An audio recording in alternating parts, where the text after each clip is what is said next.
Eu pegava um ônibus para ir trabalhar e sempre tinha um moço que pegava o ônibus no mesmo horário que eu. Todos os dias ele estava lá. Com o passar do tempo, o que aconteceu foi que ele começou a sentar comigo no ônibus, começou a conversar e o dia que ele faltava no ônibus, ou por motivo de atraso, ou porque ele não teria que trabalhar, eu sentia a falta dele. Aí um dia ele falou pra mim, vai ter um churrasco na minha casa? Eu gostaria que você fosse, que tal? Você topa ir no churrasco? A princípio eu levei na brincadeira, né? Afinal de contas ele era um rapaz que eu conversava no ônibus. Então eu topei. E no domingo, combinado, eu fui. Estava lá, foi um churrasco bastante animado, tinha um pessoal tocando, amigos dele. Ali eu conheci toda a família e todo mundo dando indiretinhas, sabe? Como se ali eu fosse uma pretendente.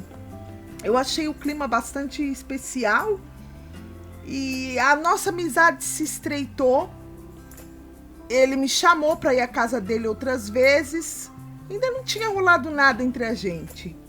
E a mãe dele dizia para mim, minha norinha chegou, sabe? Sempre com festa. Foi então que a gente começou a namorar. E foi bastante engraçado, né? Porque foi um namoro que começou de uma forma antiga. Mesmo sem querer, aquele clima de família trouxe esse perfil. Eu estava bastante animada com ele quando ele falou para mim assim, você quer casar comigo? Eu fiquei meio na dúvida e eu conversei com a minha família, todo mundo achou engraçado, achou que de repente eu estava brincando. Eu topei casar com ele e nós nos casamos. No primeiro final de semana que a gente se casou, ele levou muitas horas para retornar à nossa casa.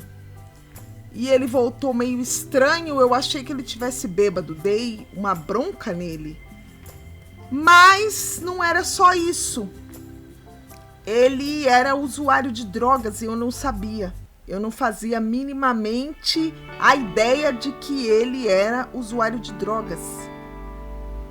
E um mês de casado foi que uma prima dele me contou muitas coisas que eu não sabia, né?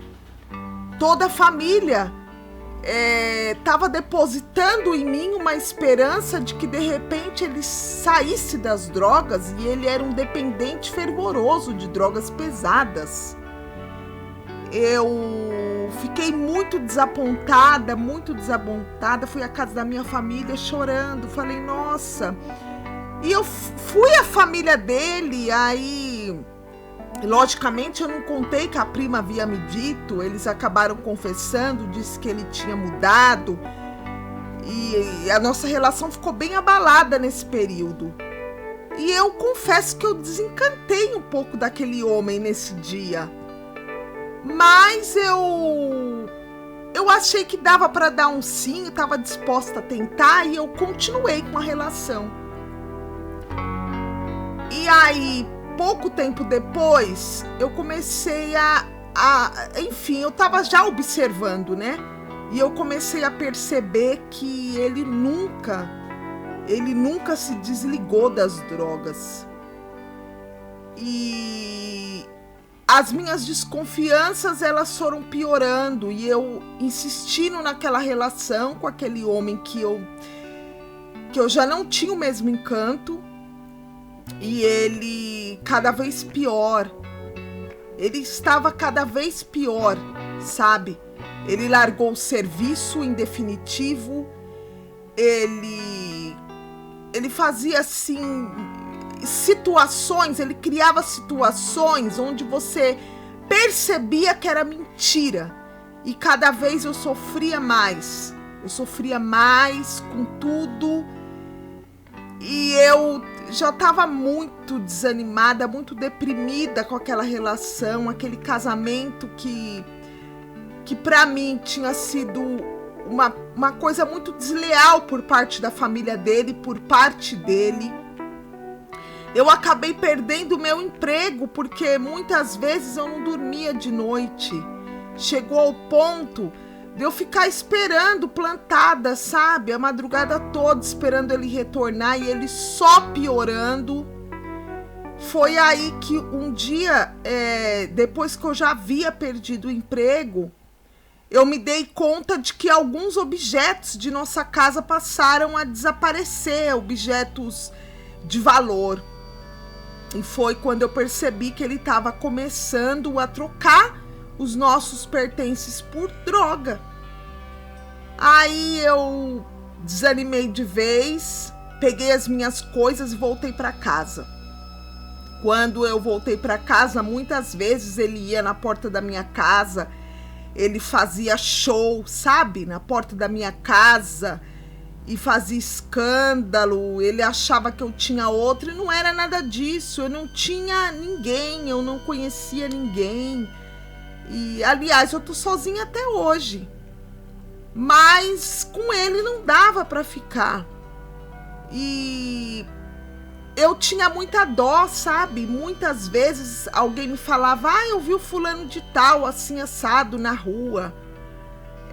Uma parte da vida dele, ele passou a viver na rua.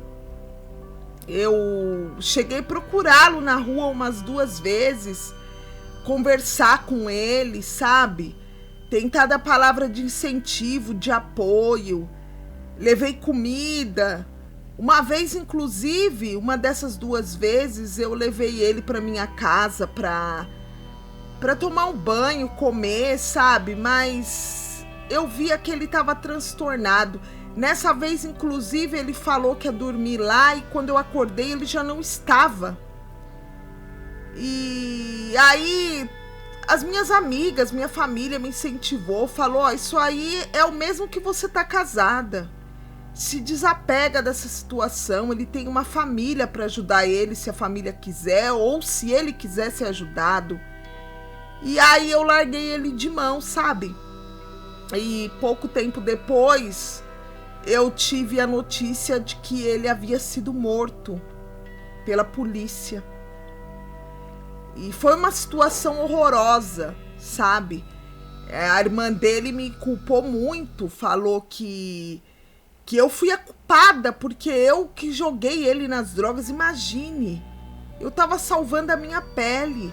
Eu tentei ir ao funeral dele na hora, sabe? A irmã dele fez esse show na porta, não deixou eu participar. Não deixou, eu tava muito abalada, eu gostava dele. Eu acredito que eu gosto dele ainda até hoje, tanto que eu tô sozinha. E ele morreu faz 7 meses e eu já estava separada dele há mais de 2 anos. Então, para você ver, foi tudo muito constrangedor. No começo eu me culpei, ela jogou uma pilha tão grande que eu me culpei pela morte dele. No entanto, o tempo foi passando e eu percebi que não, que eu fui uma vítima de toda essa situação, né? Até porque ele já se drogava muito antes da gente se conhecer. Então, quer dizer, se a família falasse, sentasse comigo, talvez o desfecho seria outro, né? Porque a gente está falando de vidas, né? Você não pode brincar com as vidas das pessoas de acordo com o que vocês acham que é justo ou injusto. Eu tô tentando reconstruir minha vida, mas eu sei que a gente passou momentos muito felizes, que eu guardo com muito carinho. Porém, agora ele já se foi. Eu espero que de alguma forma um dia a família dele possa me perdoar, né? Em especial a irmã dele, porque eu não tenho nada relacionado com a morte dele. Pelo menos assim, eu não me sinto culpada. Só eu sei o que eu vivi, o período que eu estava casada com ele. E isso ninguém percebe, né? O tanto que eu lutei, o tanto que eu tentei. Foi um relacionamento muito nocivo para mim. E até eu dar um basta, falar: não, eu não quero mais. Foi um passo muito decisivo e foi muito importante na minha vida. Então, se você tiver numa situação parecida com essa minha, eu falo para você, às vezes você sair daquela relação não é uma fuga, mas é sinônimo de autorrespeito, de amor próprio. É isso.